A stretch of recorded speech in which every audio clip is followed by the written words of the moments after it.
Hi,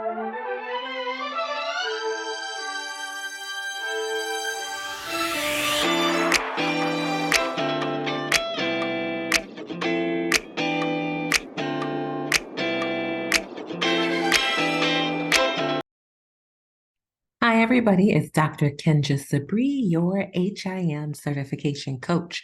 In this video, I was hoping to do this video a while ago, so forgive me for just making the time now. But I want to take the time to really quickly talk to you about the changes that's coming with the RHIA exam. Okay, I'm sure many of you have heard, many of you know that the exam is going into beta on October 1st, but I've been having people message me asking me, what the changes are going to entail. And, AHIMA put out a summary. So I want to really quickly show you where that is so that you can take the time to read it, but also give you a quick synopsis. Okay. All right. So if you're on the AHIMA website, you can always click on Get Certified and then click on the exams.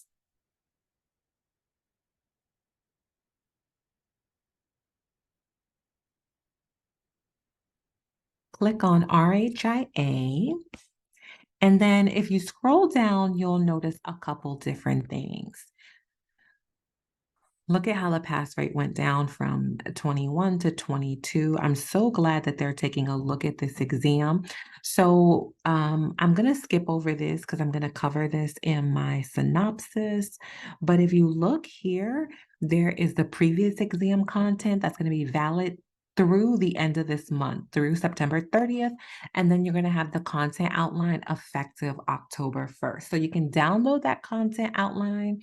Look at the crosswalk so that you can see the differences. So I'm going to click on the 2023 outline. Okay, these are going to be some of the changes that I am going to talk through. And then I'm going to also click on the crosswalk. Okay, this is AHIMA's executive summary where they're pretty much breaking down everything that happened or all of the changes that were made. So anyway, if you follow me on LinkedIn, you'll notice, feel free to connect with me on LinkedIn, but you'll notice that on the 1st of September, I took the time to post about the exam because it was going to be in 30 days, the changes are happening. But I've been talking about it for a while. But in 2022, this is pretty much just a summary of what the executive summary states. So in 2022, AHIMA took the time to conduct a job task analysis for the RHIA professional certification to validate and update the tasks included in the RHIA content outline. So this analysis aimed to ensure that the certification reflects the current healthcare system demands, okay? So what they do is they ask RHIAs, what are they doing in their work? How are they spending their time? What projects or processes are they most involved in? So the process involves subject matter experts filling out questionnaires. Then those are reviewed by the exam development committee. A survey is then, as I mentioned, administered to the professionals, and then input from the exam specification panel is retrieved. So anyway, the updated content outline and exam specifications were reviewed and approved upon by CAHIM. Okay, that's the Commission on Certification, or CHIM, excuse me. CAHIM is for educational programs. The Commission on Certification for Health Informatics and Information Management, we refer to as CHIM. Okay. So those notable changes. So first, there were some minor updates to the domain names, in addition to adding data to domain 1. Okay.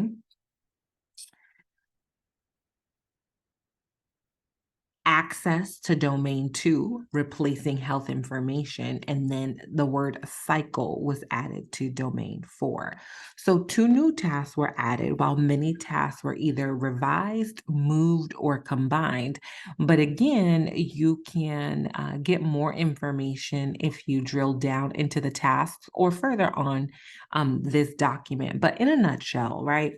Domain 1. So this is, to me, this is like the meat and potatoes, because depending on where you are on your exam prep or in your exam prep, you're going to need to adjust accordingly. Okay. So domain 1, information governance, effective October 1st. Okay. It's going to be called data and information governance, and it's changing from 19%, which is currently is, to 17 to 20%. So you could potentially get less information domain questions, or you could get more. So again, that new range is going to be 17 to 20%. Domain 2, which is your compliance with uses and disclosures of PHI. That used to be a whopping 26%. That's a lot, okay? So effective October 1st, it's now called compliance with access, use, and disclosure of health information.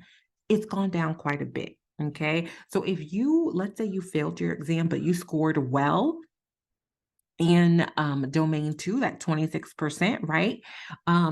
It's not going to be weighted as much. Okay, it's not going to be nearly weighted as much. So you're going to have to pick up that somewhere else. Okay, now that domain is going to be worth 15 to 18%. That's a significant, less amount of questions, focusing on that compliance with use and disclosure. So I want you to remember that's like your ROI domain, right? HIPAA, remember when we talk about use, right? That's how we use that information internally. And when we talk about disclosure, that's how we use or disclose that information outside of our organization. Okay, so externally. All right, so domain 3. Domain 3 is called data analytics and informatics. It used to be worth 24%. Okay, effective October 1st, data analytics and informatics is worth 23 to 26%. So you could potentially get less questions, or you could get more questions, okay, depending on which exam you get. Okay, 23 to 26%. Domain 4, revenue cycle. It is currently worth 16% of the exam. Effective October 1st, it's going to be worth 20 to 23% of the exam. So if you don't work in revenue cycle, or revenue cycle is not your strong suit, you're going to need to do more study. Okay. So these are huge. You're going to have to do more study. All right, and then that was revenue cycle, right? So domain 5 is going to be management and leadership. So management and leadership is currently worth 15%.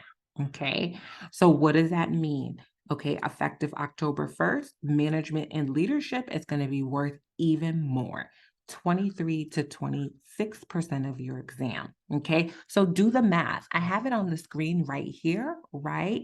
So in the past, right, there were 25 items for domain 1. Now you're going to get either 22 to 26 items. Look at how many questions you could potentially get per domain. That's important. So again, management was only worth 15. It's now worth 23 to 26. So in a nutshell, right, domains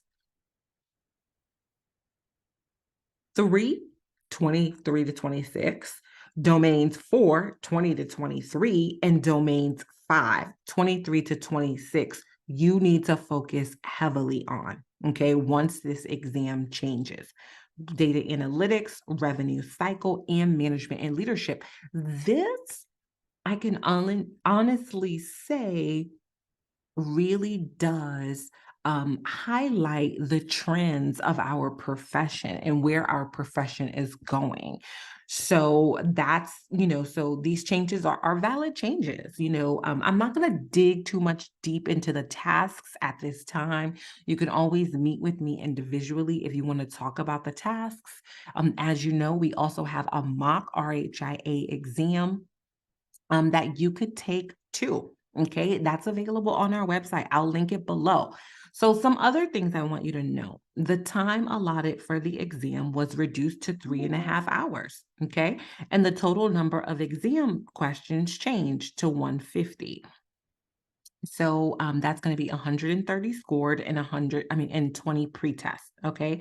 So many of my students who've been taking it over this year, let me say that this past year, it was 180 questions. Okay. So less questions. Now it's back down to that 150, which it was in the past. Okay. So 130 scored, 20 pre-test, and you have 3.5 hours.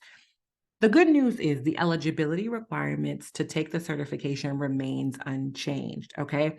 And just remember, during this beta period, immediate scoring isn't available. So beta can last up until like 10 to 12 weeks. So what they do is really look to see first, you want to make sure you have enough candidates who test during that beta period.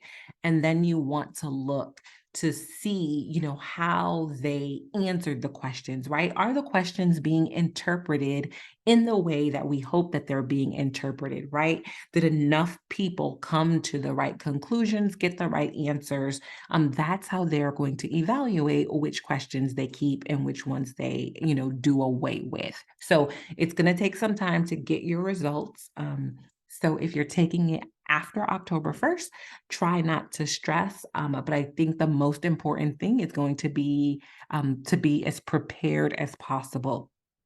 So again, in this crosswalk, you'll find all of the details on the task.